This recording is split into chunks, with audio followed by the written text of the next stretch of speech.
Good morning, my my diamonds. I was getting ready to say my tubies. That's old. You know, you got to switch up sometime because, yeah, you wanna, yeah, because things could get boring.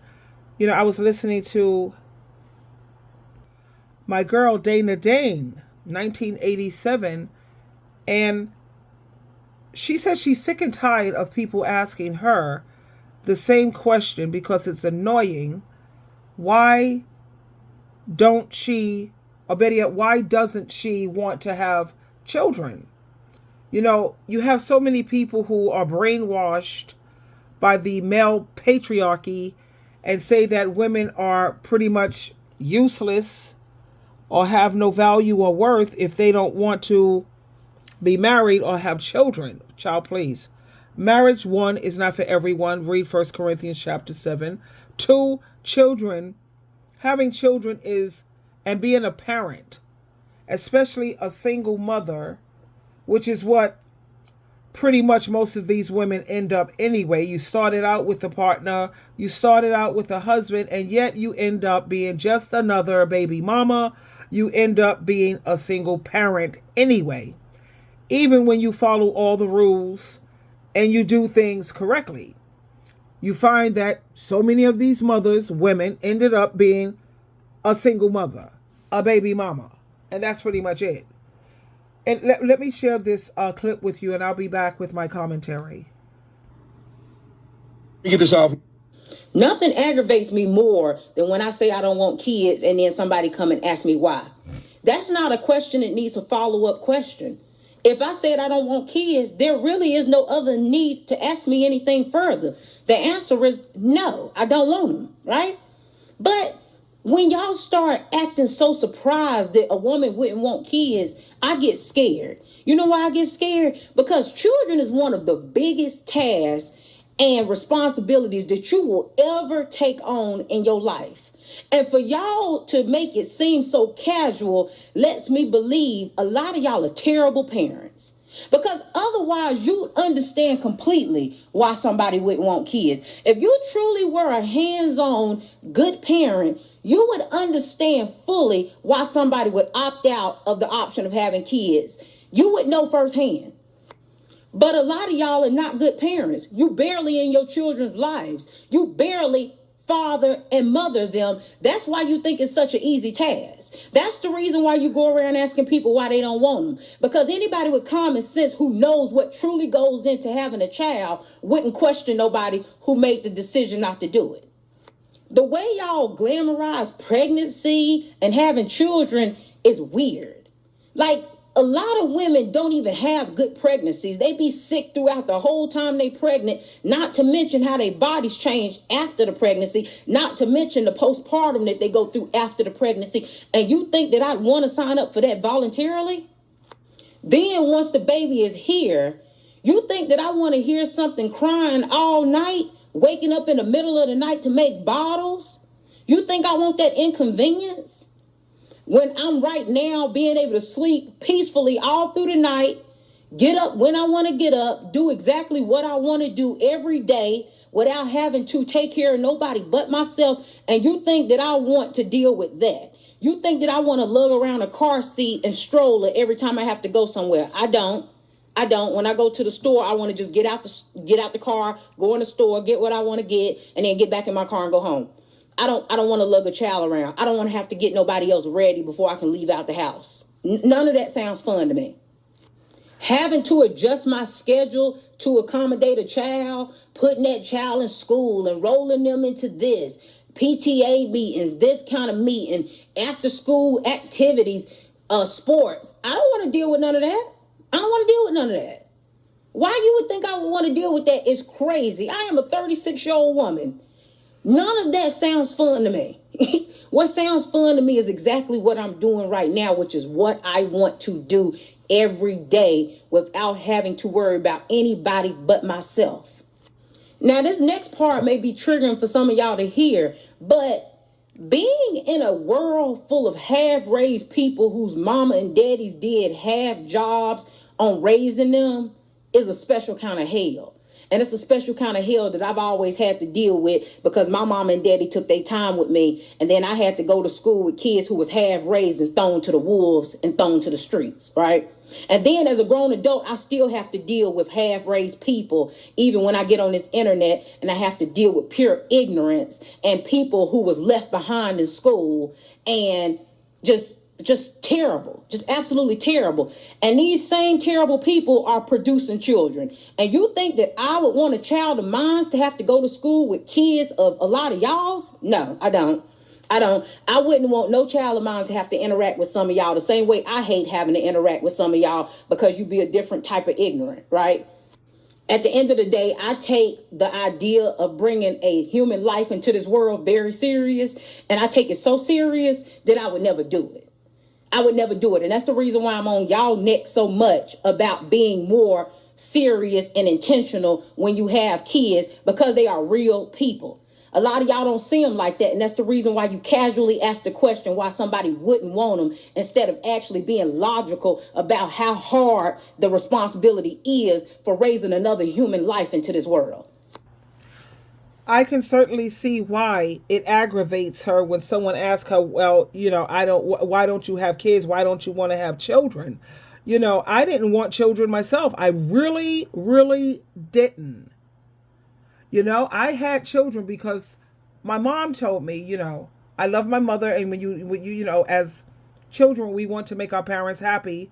Well, if you're mentally and emotionally healthy, you would want to make your parents happy. And my mom said I was selfish. She said that was one of the most selfish things a person can do because she wanted grandchildren. So because I love my mom so much and I wanted to please her, I had children. I had my first child when I was married. Of course, I was married. I lost my virginity to my husband. And I had my first child when I was 20. That's when I lost my virginity, when I was 20. Almost 21, the legal age where you could do everything. And I had my daughter first, and then I had my son. And then I saw that I was breeding. I had a child one after the other. 1 year, and then again next year I'm pregnant. I said, no, that's not happening to me. My mom had 6 children, 5 boys, and I'm the only girl. And I knew for a fact that that's not what I wanted for my life. My husband, he wanted 6 children. I said, that's not happening. Not for me, it's not. Because I know how hard it is being a parent. And I'm just so happy that I made that decision not to have any more after 2, because I ended up being a single mother anyway. And it was no walk in the park, especially when that's not what you signed up for. You follow the rules and you figure if I follow the rules, things are supposed to turn out right. And I ended up a baby mama, and it was hard. There were certain goals that I set for my children. And I felt that this was important to me as a parent. I wanted my children to be God-fearing and on Jehovah and Jesus' team. Thank Jesus and Jehovah, that was done. I wanted my children to be smart and educated. That was done. I wanted them to be well-spoken and articulate. That's done. Instead of them having jobs, I wanted my children to have careers.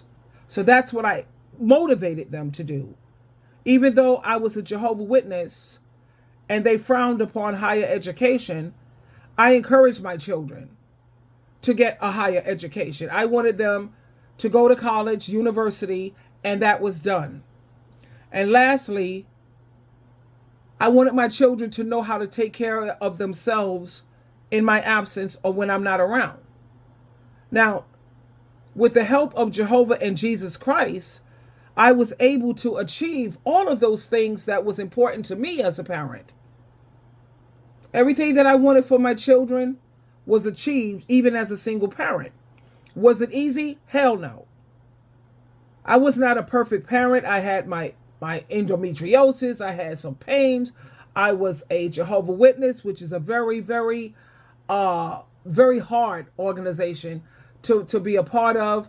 I had drinking issues, which 75% of Jehovah's Witnesses have drinking issues. I know someone who drinks every day, being a part of that organization. And then they bragged to me not too long ago and said, you know what? I cut down. I used to drink every day, but now I'm only drinking 4 days out of the week. 4 days. Okay, whatever, honey, whatever works for you. But I had to battle with things like that because it's hard being a single parent, especially when you have your own things. You have a lot of parents out here who have schizophrenia, paranoia, they're bipolar, they are manically depressed. A lot of them had postpartum after giving birth. I had postpartum after my son. But thank Jehovah, my mom was there to help me through that. You know? Because my husband, he was useless. He was whatever. When my children were 4 and 5 years old, he was gone. Couldn't keep his eggplant where it belonged. And the first time, because remember I was 21, I gave him a second chance. But you did it to me again. No, that's a wrap. I can't be so bothered, you know. And if I would have had all the information that they have out here today, he would not have even gotten that second chance. Because this day and age, you know, single mothers, there's a lot of resources to help you along. Babysitting fees alone, it cost me a fortune back then. It was hard. And then when I think about this is the part that just blows me away. When you have these mothers who stay on the job, busting their behind, and when these children grow up to be adults, the way they speak so badly about their mothers, how toxic she is. Me and my mother don't get along. She's a bitch. My life is so much better without her in it. You know, the fathers come back on the scene. All he have to do is give you some sob story, blow smoke up there behind, and guess what? They're right back there, being so kind and good to their father, their daddy, their sperm donor. Meanwhile, the person who was sitting up there, stepping up to the plate, doing for these children when they couldn't do anything for themselves, and I mean absolutely nothing, couldn't feed themselves, clothe themselves, house themselves, they couldn't do anything. When they were sick, you was the one on the job. They don't care about any of that. And they just want to focus on the 4 or 5 things that you did wrong, but they overlook all of the things that you did right. What about the 100 or the thousands of things that your parents have done right? And what were they battling while they were still staying on the job trying to help you get through life? And they don't take any of that into consideration. So I understand Dana Dane when she says no, she don't want any children. Because if you are a halfway decent parent, you're going to put in a lot of work with these kids. And like, you know, I look at Dr. Phil and I listen to Dr. Phil a lot. And I see these parents, sometimes it's the mom and the dad, and they have these wayward children, 13, 14, talking about they want to be a prostitute, they want to be strippers, and they have both parents. I look at Soft White Underbelly. I look at AML films. And I listen to these, they're now drug addicts. They're now alcoholics. They're now prostitutes. Their lives are a mess. I can imagine how their parents must feel.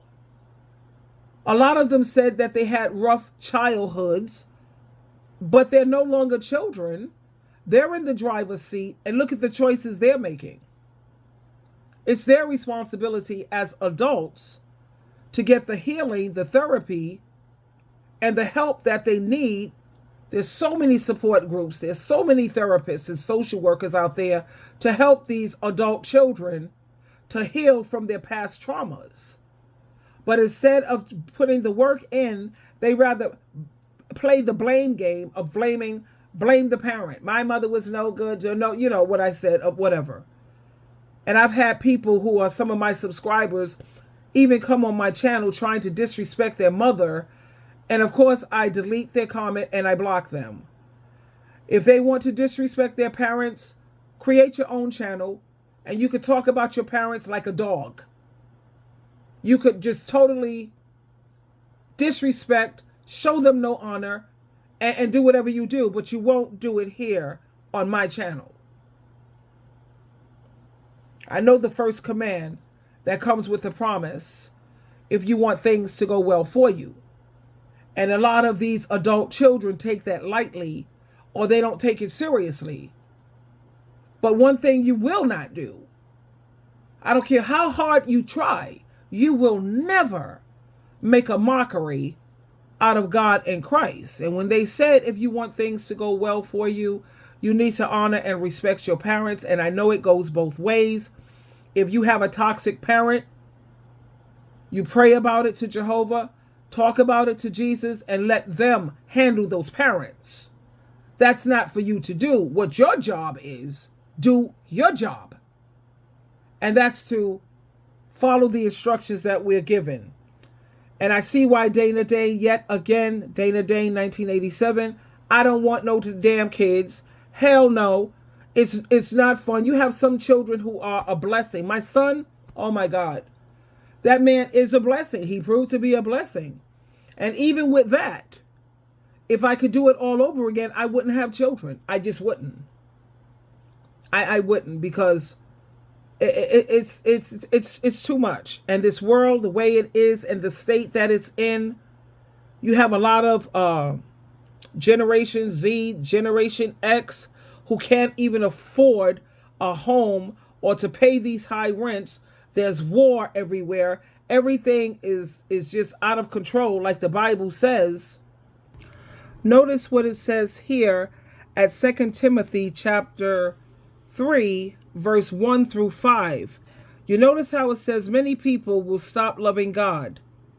And it's talking about we're living in the last days. This is the kind of world that people are bringing children into. It says, remember this, there are some terrible times coming in the last days. People will love only themselves and money. They will be proud and boast about themselves. They will abuse others with insults. They will not, this is the key, they will not obey their parents. They will be ungrateful. And God knows that's real. They will be ungrateful and against all that is pleasing to God. They will have no love for others and will refuse to forgive anyone. They will talk about others to hurt them and will have no self-control. They will be cruel and hate what is good. People will turn against their friends. They will do foolish things without thinking and will be so proud of themselves. Instead of loving God, they will love pleasure. They will go on pretending to be devoted to God, but they will refuse to let that devotion change the way they live. Stay away from these people. Some of them go into homes and they get control over weak women whose lives are full of sin, women who are led into sin by all the things they want. Now, does this look like the kind of world that you want to bring children into? So yes, Dana Dane, 1987, I can certainly side with you on why you choose not to have children. Diamonds, diamonds, diamonds.